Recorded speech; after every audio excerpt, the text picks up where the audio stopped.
Hey, hi everybody, this is Harriet Madigan. I'm the host for the Village Canadore College Living Well webinar series, The Stories and Faces of Northern Ontario.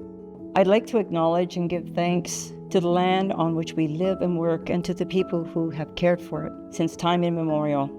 This land is the traditional territory of the Anishinaabe and within the land protected by the Robinson-Huron Treaty of 1850. So today we're going to explore why creativity matters and why it's essential to our well-being and our quality of life as we age. So my guest is Jennifer Allison. She is the curator and director of WKP Kennedy Gallery. I just want to read a quote that I picked up on Google. As gallery director, Jen believes that a community is only as strong as their creative sector and is committed to running a thriving public art gallery where people feel valued, accepted, and represented. So Jen, tell us about your journey to get here at the Kennedy Gallery. First of all, thank you so much for having me. I love talking about creativity. It's such a big part of my life and for a community, so I think these conversations are so important. My journey is an unconventional one. I was always a creative kid. Visual arts was my language. It's how I processed the world, how I got through hard times. So much so that I decided to study fashion design, and my career took me in that direction and was a fashion and footwear designer for quite some time. That's and fun. And I was very fortunate. It brought me all over the world. So that industry was appealing because I did want to travel. I think travel is so important to be able to be exposed to different voices, stories, cultures, and to witness different art forms. So I worked and traveled the world throughout the US, Canada, Europe, Asia, South America. And it just felt like I was acquiring knowledge. And after a decade of working in the industry, I then started my own business, which was called Art and Soul Academy. And I was teaching footwear, fashion, and fine art through my own academy, which was based in Toronto. And from there, after another decade of doing that, I decided to come back to my hometown. I felt like it was time to be closer to my family, reconnect with my roots, and bring all those skills that I had acquired throughout my travels and give back to my community. So that you did that during COVID, right? Did that during COVID. So that was, a little bit of a wrench in the plan. So I actually brought my business back to North Bay during COVID and moved into my new studio space a week before the lockdowns. Wow. So that was a really big time in my life to have to reassess and pivot and figure out what was next. Again, bringing it back to visual arts, I had always had my own art practice, but never prioritized it. So COVID, the silver lining of COVID for me was to give myself time to get back into my own art and gave myself permission to draw with no requirement to make money. It wasn't a side hustle. I just needed to do it for the sake of doing it to see where it took me. Ultimately, it made me feel great, made me feel better, helped keep my mind busy during those tumultuous times. And so much so that it actually opened quite a few doors. It connected me to the creative community in town, to creative industries, met a lot of creatives in the downtown core, business owners, and was starting to find like-minded people. Once the world started opening up, I was able to see who was doing what and start connecting with those I wanted to ultimately collaborate with and those I admired. And then that led me to the Capitol Center. I was asked to do a few interviews on behalf of my business and talk about my journey. And the former gallery director, Alex Vaz, invited me to do a podcast with her. And we really connected.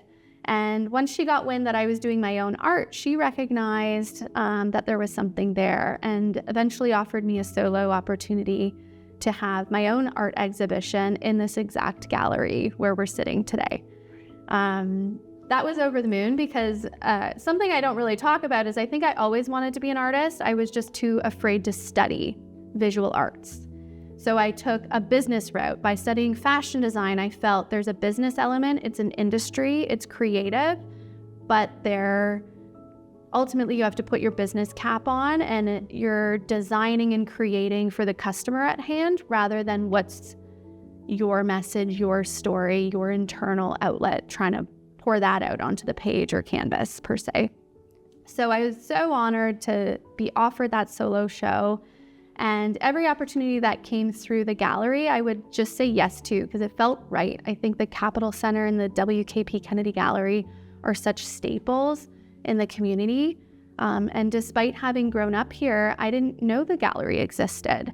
So I felt like I stumbled upon a gem and it felt right. I was meeting people that I was really connecting with. And it was really, I would say, a savior during the pandemic times, because it was a safe space where I could connect and collaborate with others and have somewhere to showcase and process my emotions. I'm not a writer.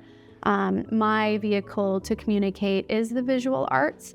So the body of work I had put together for that show was really processing, having to rebuild my life and figure out what was next. So it was a tool that really helped me get through that difficult couple years. So you expanded your creativity to your personal creativity to include the community then. Exactly. Yeah. I think for the first time it felt very vulnerable because I was letting people in to my work, my thought process, what I wanted to say, which was different from my career because when I was designing clothing and footwear, they were beautiful pieces, but it was for the brand and the brand DNA.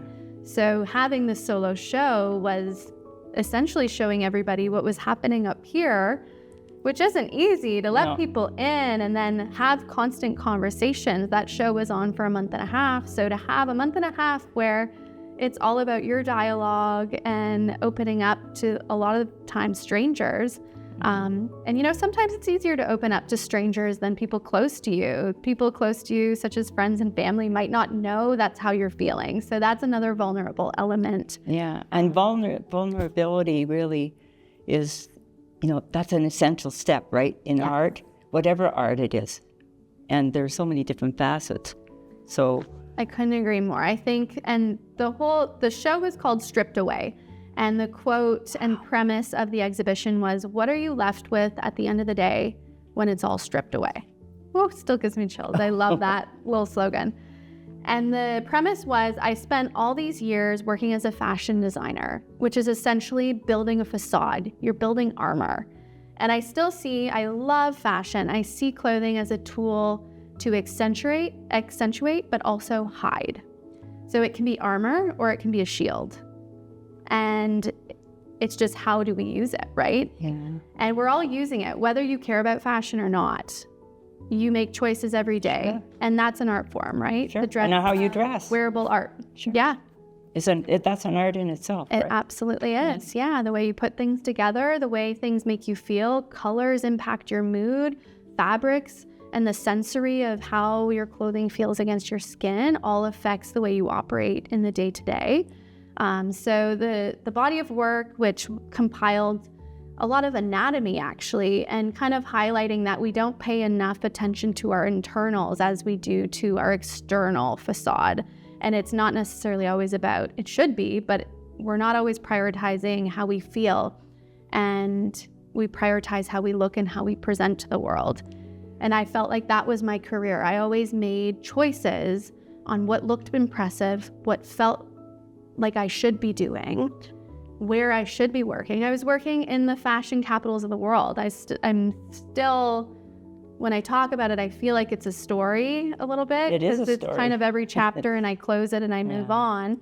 But that brings me to life itself as the work of art. Mm-hmm. Because there's not one of us that does it the same way. Yeah. We may follow the crowd, but there's a little bit of idiosyncrasy in there, where we may not even know it, but we're actually displaying the art of our own life or our own living, I think. I think you're absolutely right. I think there's no right way to do it. And I think some people feel stifled because there is no guidebook. There's no one to tell you what's next after you're out of school. It's up to you. And I think for me, what I realized, especially during the pandemic times, that was a forced pivot and a forced time to edit and figure out what's next, just simply out of survival, monetary and, emotionally as well. But I think it's really important at each stage and after every decision, after every opportunity, whether that's a project, a job, to edit and assess, is this still what you want to be doing? And figure out what feels right, what is important to you, and just be clear on your values. So for me, as much as I loved being part of the fashion world, I didn't like that we were designing products simply for profit and knocking off other designs. And there was this hierarchy of designing and trying to keep up with the trends. And it felt like it was lacking a soul, where the visual arts world is all about the soul and spirit of the artist. So now I feel so fortunate. I get to promote people first and then their work. And if it sells, great. If not, if it impacted someone's day, I connect with that so deeply. I think that's so important. Spaces like this are meant to uplift or educate or inspire. You've said that art is for everybody. And then you extended it, So art is for everybody. Art is for everything. Anyone. Yeah. And it can be done in any which way. Sure. I think there's no rules, which is the beauty about art. Art is, like you said, everything. It's a part of your everyday. It's small little choices that can really make a gloomy day a brighter one. Sure. Might be cooking. Exactly. It could be filming. Yeah. It can be your work. If you really love, and that's why I guess you say, don't do what you love and share your passion. And yet you hear people say all the time, I hear it often, people say, I don't have a creative bone in my body. What do you say to that? I say, first of all, that's not true. Second of all, you just haven't prioritized the importance of creativity or an art practice in your life. And when you say art practice, that sounds so high level. It sounds scary. Art practice just means reserving a moment in your day for something you love. Is it music? Is it cooking? Is it drawing? And you know what? What do they say? There's so many studies out there. Reserve 20 minutes a day and that'll turn into 2 hours because you'll be in the flow and in the zone, which there is no better feeling than being in the zone. That flow state, they call it. And I think life is so busy right now that we all have so many responsibilities. We have a lot of people that report to us, whether that's employees or children, parents. It's just like life is complicated. Life is hard. But we all have the same hours in the day. And if you can just reserve and prioritize, knowing that it's going to trickle into all your other tasks later that day, you're not going to feel resentful. You're going to know you gave yourself that 20 minutes, and maybe it doesn't turn into the 2 hours. Maybe it is only that 20 minutes. Maybe it was only 10 that day, but you prioritized it, and you know you're going to do it tomorrow, and it's just going to make you feel good. It's going to snowball into just more moments that you're going to prioritize because you're going to visually and feel the effects. And it's going to impact your relationships because you're going to be happier. You're going to have another fun fact or something to talk about over coffee with a friend or with a coworker. And it just gives you that little bit of value that you could have easily just gone about without having in your day. Well, it's hard to tell someone that, to say, explore your creativity. Come on, you can do this. But how do you get them to enter that space of vulnerability, right, and self-expression, because that's what it is, right? Yeah, that barrier. How can you get them to go there? Because there's always that fear of judgment. Yes. First of all, I think contemporary art right now is just the perfect example of there's no hierarchy anymore of what art is. collage, mixed media, fiber arts, photography, drawing. In some cases, the most like juvenile style of sketching is the most high level, most trending works right now. So there is this real debunking of what is fine art. You don't hear people say fine art as often as you used to. So I think just realizing that there is no right or wrong. And then how do you get people to get into the habit? That's such a great question. And whenever I talk about this, I'm also preaching to myself. These conversations are such reminders to implement these moments. Right. But I think it could be as easy as signing yourself up for something new, for a workshop, right? For an artist talk. So maybe you don't feel like you're ready to do it yourself yet, but you want to hear someone talk about how they do it. To give you the courage to give go you the for courage, it. right? Because after I leave an artist talk, and here at the gallery, we offer several. When we have solo exhibitions, usually we'll invite the artist to come in one day to speak about their exhibition and how they got to that point. Because I think when you hear about all those steps and how admirable their dedication is and their commitment is, that makes you want to implement that formula and figure out what your element is. So I think just if you recognize there's an interest, whether it's music, fine art, theater, expose yourself to that world first. Start those conversations. And I think then you realize everybody started small. They started not everybody started when they were itty bitty little. Mm-hmm. A lot of people, I think that's the beauty of art. It's not like a sport where your body works against you after a certain amount of years. And it's not a competition. It's not either. A competition. Yeah, No. You're not being timed. That's a great point. You're not being timed. You can't compare your work. It's impossible. Art is subjective. Not everyone's going to like it. Once you get over that point as well, I think it's so important. Not everyone's going to like it. And as long as you're doing it for yourself and just truly be in tune with how it's making you feel, you don't want it to feel forced. Maybe you're not an oil painter. Maybe you're a collage artist. Mm-hmm. Maybe you like crochet, but you don't like knitting. Maybe you should be sewing. Maybe you should be drawing, like experimenting and not losing that sense of play. Love it. Because as kids, we experiment, and that's built into the school system in the younger years. As you get older, that a lot of that sense of play gets pulled out of and then you're forced to seek it yourself and take the initiative to implement it into your life because it's not built in anymore. And I think that's the thing. Subconsciously, it's pulled out, so we think it's not important. But I think there needs to be a whole shift, and that could be a whole other conversation, but whole shift in the importance of and the trickle effect on your health.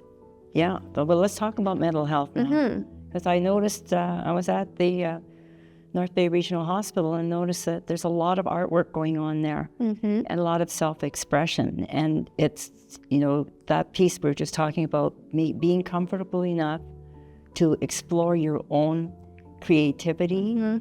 And in that journey, you may come up with some solutions to why you are where you are and where you can go after that. Yes, or how do you feel about that? I agree with that statement, absolutely. I think your surroundings impact your wellness and mental health more than we understand. Public art is so important. The brighter and more vibrant your downtown is, your city is throughout different spaces, whether you're driving or walking past and not stopping to take it in, but just walking by, subconsciously it's affecting you. And there are positive messages that should be implanted throughout the cities to help brighten and uplift and act as little reminders or symbols of, the simple joys of life. And color's a massive impact in mood. So spaces, really need to be conscious of the color of walls they paint, especially in healing centers. And that's why the hospital is doing such a great job with having their walls filled with artwork and a variety of artwork, because there's bound to be something for everyone. We're not all going to like the same stuff. But then also to ask yourself, I think those are interesting questions. Why do you like what you like? And then just constantly holding on to curiosity. I feel like the youngest spirited people and most creative people are the most curious. And I think that's what I've learned over the years, is to like hold on to that curiosity and make sure I am constantly wondering or questioning why. Why I like that. For others, but then why for myself too, right? And that goes for any generation. Yeah. When you lose that curiosity, that willingness to explore, adventure, connect, empower yourself to try new things, then it's really I would say it's a downhill slide because it's what's art, the art of living, the art of writing a story or even reading a story, the art of just reading, and connecting even communally in the art community is it adds to your, not just your mental health, but your emotional well-being. And it's beautiful. Well, I think when people walk into a space like the WKP gallery, some people are nervous about walking into a gallery. I understand that. I feel like that sometimes when I'm in other cities and I walk into a gallery, and if no one's there to say hello, would you like to know a little bit more about the exhibition on view? Those are things we really prioritize. As soon as you walk in, with myself or my staff, we prioritize making sure the individual feels welcome and they're acknowledged. You don't know who's walking in the door. You don't know if it's their 100th time, their first time. You don't know if they're a patron of the arts or someone who really had to build up the courage to step foot in, right? So we give everyone equal treatment, and we just want to make sure people are welcomed and then have the knowledge to be able to take in what they're seeing. So we always have in a flyer form an exhibition statement written by the artist, and then from there we memorize. We've had lots of conversations with the artist, so we are trying to be the next best thing to the artist to transfer the information over to the patron, and just by so they don't feel like they have to ask. We always make sure, are you interested in learning more about the exhibition? And if they say yes, then we'll go into our spiel. And if they say, oh, I already read up on it, I was like, oh, well, let us know if you have any questions. And allowing people to maneuver in a space like this at their own time. People take in information at different speeds and different paces. Some people really take in one by one each piece. Some kind of get a glance and they say, I have to come back, I'll be back again. Or they hone in on one piece and say, I want to know the story behind that piece.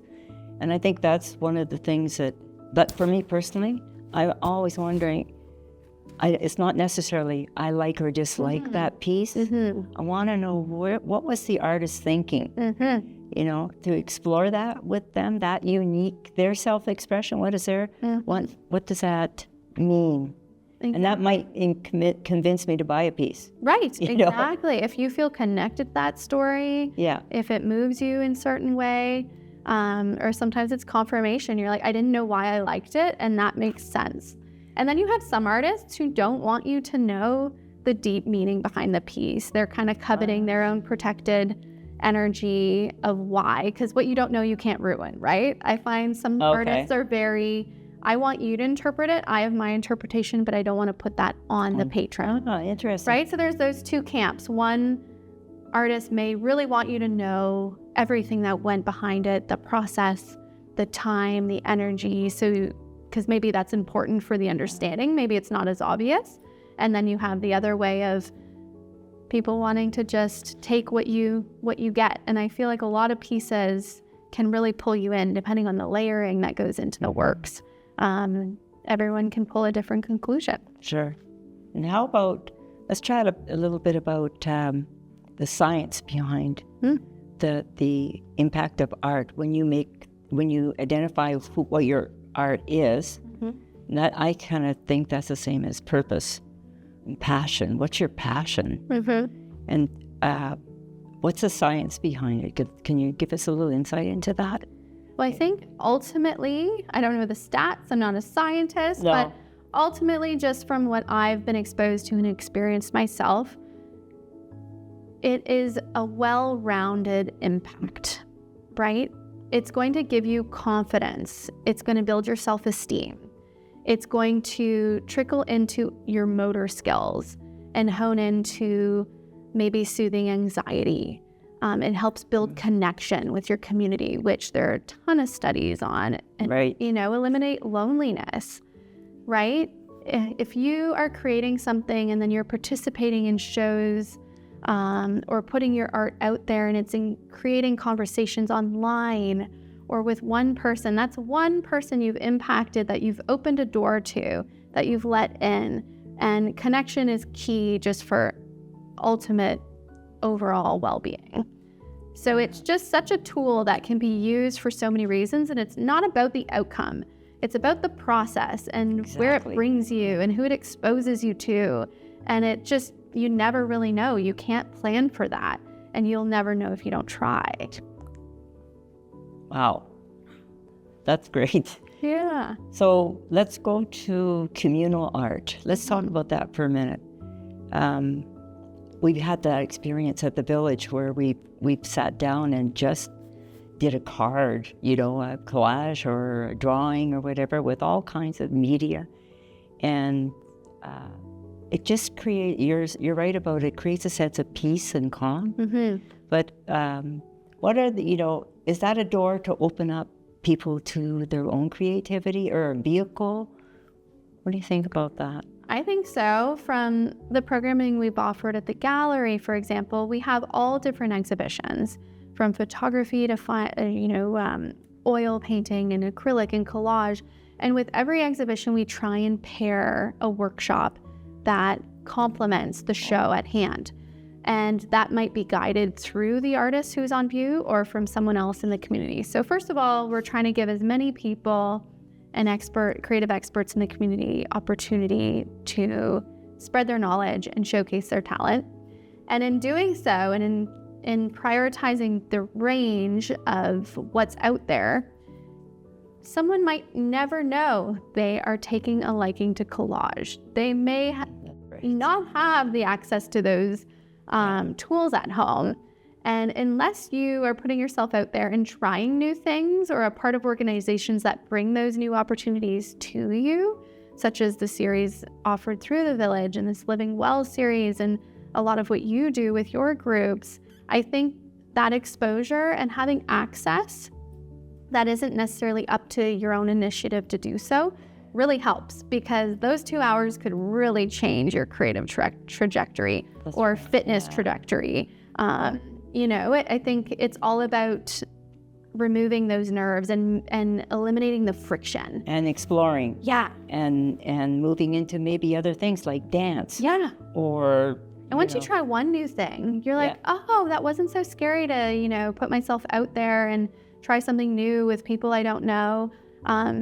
I am interested in dance. Maybe I should sign up for a dance class, right? Exactly. Just don't know. I think it just ultimately builds maybe I'm confidence. interested in teaching dance. You never know. Something you might have been nervous to try, you could eventually find such a passion for it that you become an educator in that area. And if you can let go of judging yourself for every piece of or every step you take or every art piece, you can actually explore more of your own self-expression and move on to another. They're only vehicles, right? Exactly. I've got my grandson is really interested in vehicles and taking things apart and putting them together, and that's his art. Mm-hmm. And now he's going to explore it at Canadore College. That's incredible. Yeah. Well, and it's important to have those people in your life who notice those small little things that you're good at that you might take for granted, because you might not know that there's possibilities to expand on those skills. So that's a perfect example, from playing with cars and wanting to take things apart to turning it into a career, and validating that that's an important skill, and encouraging to continue in areas that you're successful in. Because if you truly are interested and you feel passionate, you're going to carve your way. You're going to find your path, and it might turn into a career, or just simply a really fun hobby that makes you a happier, better person. Sure. At the end of the day. Right. Lead with kindness, right? Yeah. That's an art in itself. Yes. So listen, let's talk about this exhibit you have right here. Mm-hmm.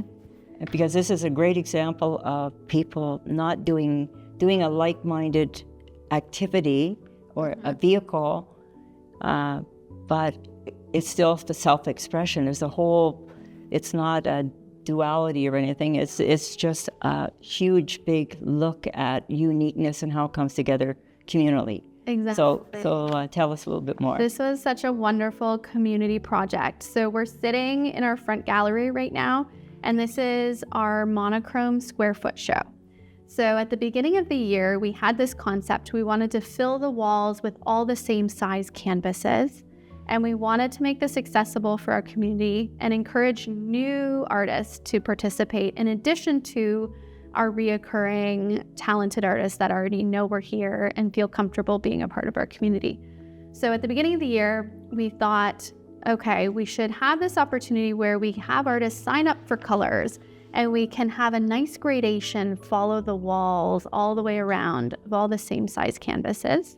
So we did some math. We figured out how many canvases we would need, how many colors per canvas, how far we would space them all together. So we had this grid planned out, purchased the canvases, made an open call out to the public as we would normally do to try and get as many people to participate, encourage them to come pick up a canvas and sign up for a color. How did that go? It went so well. I thought we were gonna have to twist people's arms and I'd have to, drive canvases to their home to convince them to participate. We ran out of canvases in 3 days. So we have 41 artists participating, and they had the option to create 1 to 3 pieces. And I think I would have had enough artist interest if everyone had just only done 1. So definitely confidence to recreate this formula again. Apart from signing up for their color and grabbing their canvas, there were no other rules. So we had actually given them a paint swatch just so that we would have kind of a consistent gradation. There's so many ranges of colors you can do if you sign up for pink, for example. So we wanted to make sure everybody stayed within that world, but there was no restriction on subject matter of medium. And even some artists asked, my art practice isn't conducive to working on canvas. Can I create my own canvas or sculpture or do a work on paper? And we said, as long as it's 12 by 12, a square foot, absolutely. The more the merrier, the more variety, the better. And we're sitting in the space that just completely brightens my day, and I hope brightens everybody else's day, because it truly is a testament to how creative our community is. And we have everyone from 5 years old all the way up to over 85. And what I love about this concept is it's such a cohesive body of work and theme that there isn't a hierarchy, and you can't tell immediately who's been doing it for 80 some years and who's only been doing it for 5. So I think this is a real important show to help build new artists, to bring other artists in. A lot of artists said they really loved the challenge. After a certain while, you get into the groove, you have your ways. So I think having a prompt of, here's your canvas, you have to stay within this, and here's your color, good luck. To have that problem solving and challenge to figure out how you're going to tackle it is new. So like trying new things, even as an artist who's been, active the majority of their life, I think is important. So a lot of retired artists really took a liking and interest to this challenge because it was something new and different, and kind of threw them off their game a little bit, which is important, right?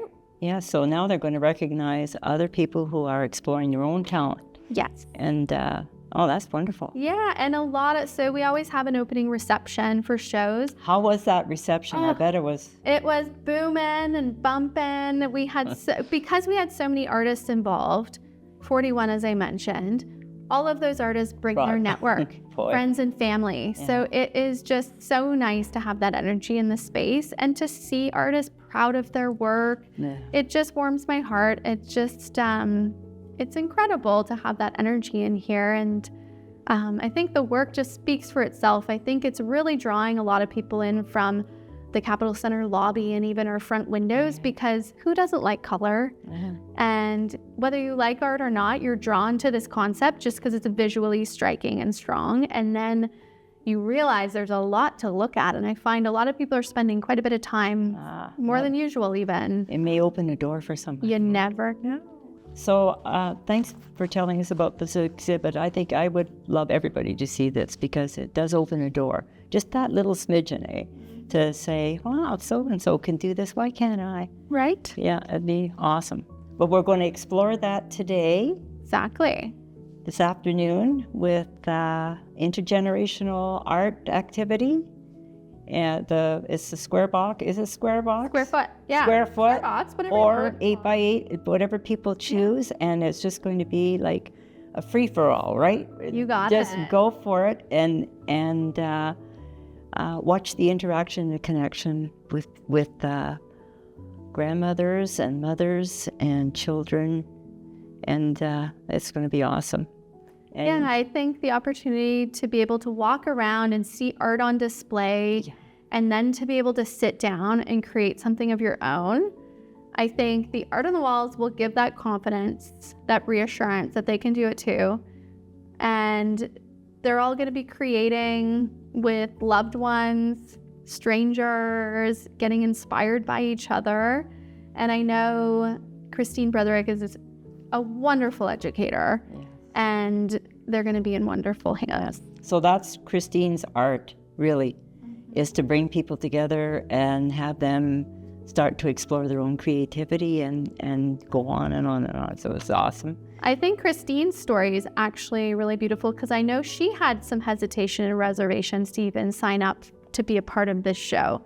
And I think by her telling the participants later today her journey in building the courage to get her art on the walls, to be a part of the Monochrome show. Wonderful. Leading into this collaboration and partnership that we've developed to now have the workshop, and she's leading the workshop.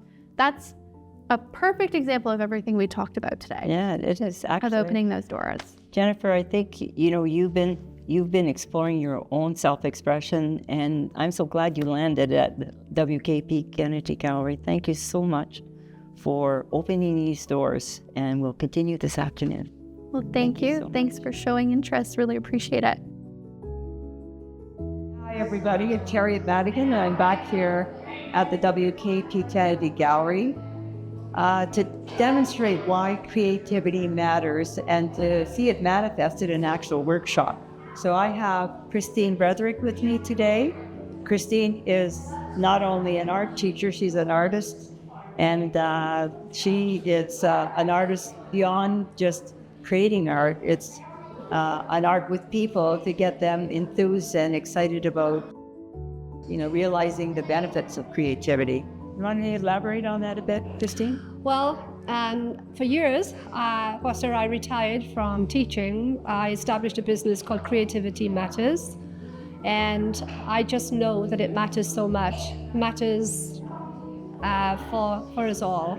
And I'm really, really pleased today to see this intergenerational workshop where you've got the kids working and just working with the adults and everybody creating together, sharing ideas. I'm seeing it happening. People are sharing ideas.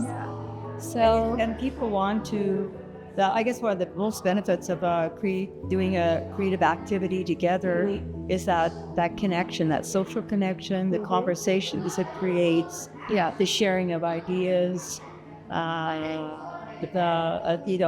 positive feedback you get, and the confidence you build together with other people. Yes, I think over the years too, I've had a lot of feedback, and I could speak for hours about the benefits of the creative process. So many people are quick to say, well, I don't have a creative bone in my body, but everybody does. And I think my passion in life is to draw that out and say, you know what, you can create. If you can tear a piece of paper, you can create something. And that's what we're doing today with collage. Hello, my name is Sophie Morin, and I was inspired with my collage by the monochromatic show. My color theme was blue, and I found it very relaxing. I kind of just placed everything where I felt like it should be. I did this because I like doing art, and I think it's really fun.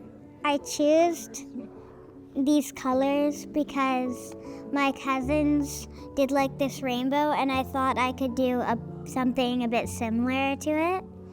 But I didn't do all the colors, I just did red, purple, and blue.